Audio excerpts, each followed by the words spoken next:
Magandang araw, ma'am. Ako nga pala si Ivan G. Sierra, ang namumuno sa pangkat na ito na magtatalakay sa inyo ng Saligang Batas 1935 nang ibig sabihin ay magbigay daan sa Commonwealth ng Pilipinas at ikatlong Republika. Ang Saligang Batas ng 1935 ay naging batayan batas ng Pilipinas mula ng 1935 hanggang 1973.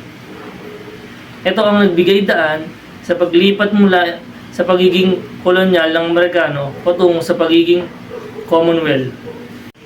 Inaprubahan noong Marso 24, 1934 at naratipikuhan ng mga Pilipino noong Mayo 14, 1935. Kasaysayan pang kasaysayan. Sa ilalim ng Taiping Macduff Act, binigyan ang Pilipinas ng pansamantalang sariling pamahalaan. Ang Saligang Batas ay binubuo ng isang kumpensyong konstitusyonal. Binigyan din ang paghahanda ng Pilipinas para sa ganap na kalayaan. Estruktura ng Saligang Batas ng 1935. Preamble. Ang preamble sa estruktura ng Saligang Batas ng 1935 ay ang pambungad na bahagi ng dokumento na naglalaman ng mga layunin, adhikain at mga prinsipyo ng Saligang Batas. Karaniwan, inilalahad nito ang mga dahilan bakit ito binuo at kung ano ang mga layunin ng bagong pamahalaan, pati na rin ang mga pagpapahalagang naisitaguyod. 18 artikulo na hinati sa iba't ibang seksyon. Artikulo 1, ang pambansang teritoryo. Artikulo 2, pahayag ng mga prinsipyo. Artikulo 3, karapatang pantao. At iba pang artikulo tungkol sa lehislatura, ehekutibo at judikatura at iba pa. Pangunahing probisyon. Pagkakatatag ng Commonwealth ng Pilipinas. Forma ng pamahalaang presidensyal na may unicameral na pambansang assembly. Kalaunan ay naging bicameral. Karapatang pantao na nagpoprotekta sa mga individual na kalayaan.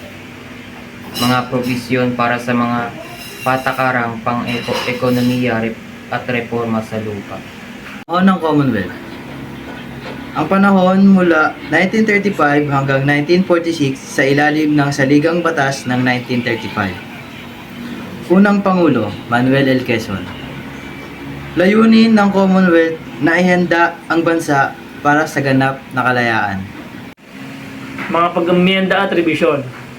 1940, pag-amyenda na natatatag ng bicameral na legislatura, Senado at kapulungan ng mga kinatawan.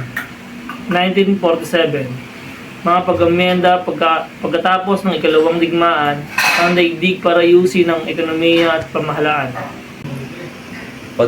Paglipat sa kalayaan. Hulyo 4, 1946, ganap ng kalayaan ng Pilipinas.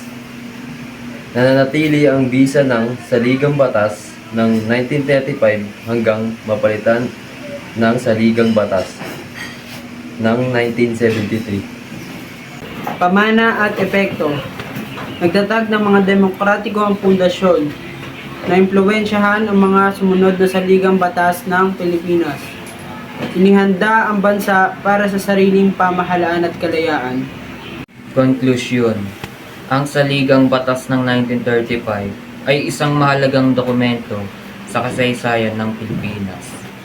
Malaki ang papel nito sa paglipat patungo sa kalayaan.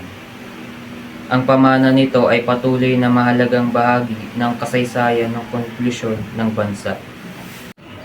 Panuto. Ayusin o ilagay ang mga letra na sumusunod sa tama nitong pagkakasunod-sunod